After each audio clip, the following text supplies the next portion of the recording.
Afternoon po mga kababayan, ma'am sir, this is Jam, the Filipino channel lang niyo pong lingkod. So today is April or May 12, 2026 at dito tayo ngayon sa may Tres Residences. Dito yan sa may Quirino Highway, Pasong Putik, Novaliches, Quezon City at dadalhin po natin sa may SM City Fairview.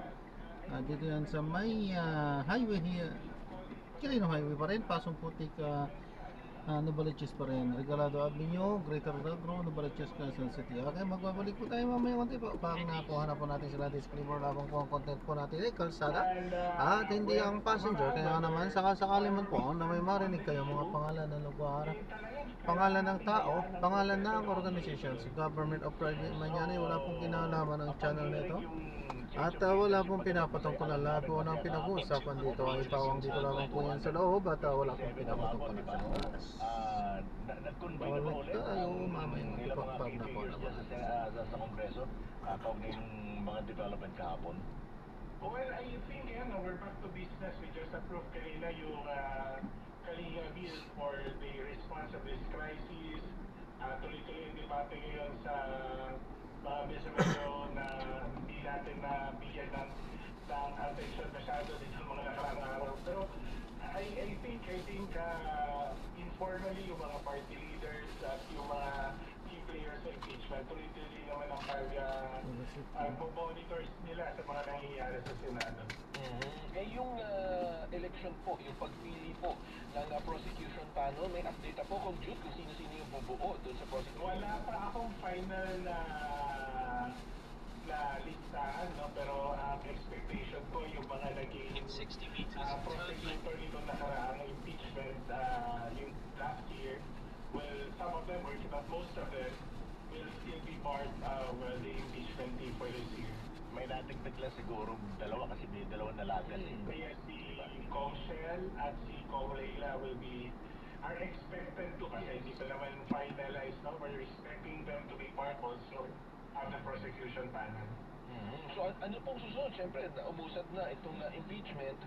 So ano pa po yung gagawing paghahanda ng Kamara o may mga kailangan pa po bang gawin? Matapos, dahil hinihintay na lang po matransmit eh. I think we are going to finalize the transmitter na lang, and then from there we will move to the actual submission of the articles of impeachment to the Senate. Kung pumita po yung referee ulit, sa tingin niyo po, ano po yung pwede pang push na magawa ng Kamara? Madali, pero ulit maging desisyon ng Korte Suprema kasi medyo madami po yung mga final din, ano, na kung ano-anong motion at kung ano-anong mga paraan para nga maituloy, maipush, at yung iba naman ay para maharang itong impeachment sa Korte Suprema. Well, sana sa totoo lang, no, lahat naman po yan gagawin ng mga taong gustong harangin ang pagbibigay. Hindi ko bumibisita doon. Ito si Kaya Beleda. Yes, with due process. Tama naman talaga. Hindi yung tokhang. Buti nga, wala nang tokhang ngayon. Wala na. Ay, sabi ni John Vic Rimulya ng DILG, hindi policy talaga ng yan, ng state police. Yung mga ganyan. Kaya wala na rin ganyan ngayon. Ito, from Philip, from Katagawa, tsaka Salamat po. God bless po.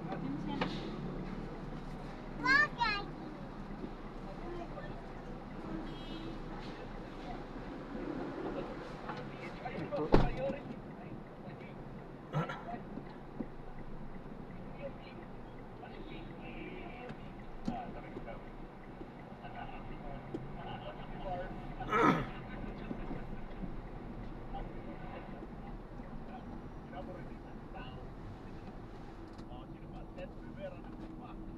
Papor na papor, hulihin na po si Bato para mapanagot, mabigyan ng trial sa ICC. Buti nga sila may trial eh. Ang mga pinatay sa war on drugs, walang trial. Ano mo bang suga tayo? Yung pinky pala yung sugatan. Ito pala, kasi nga pala yun na nga eh. Yun nga yun. Ay, akala ko diba? Yun na agad eh. Iba pa pala yun. Bakuha ka.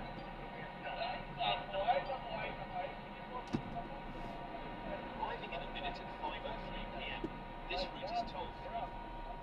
Pero,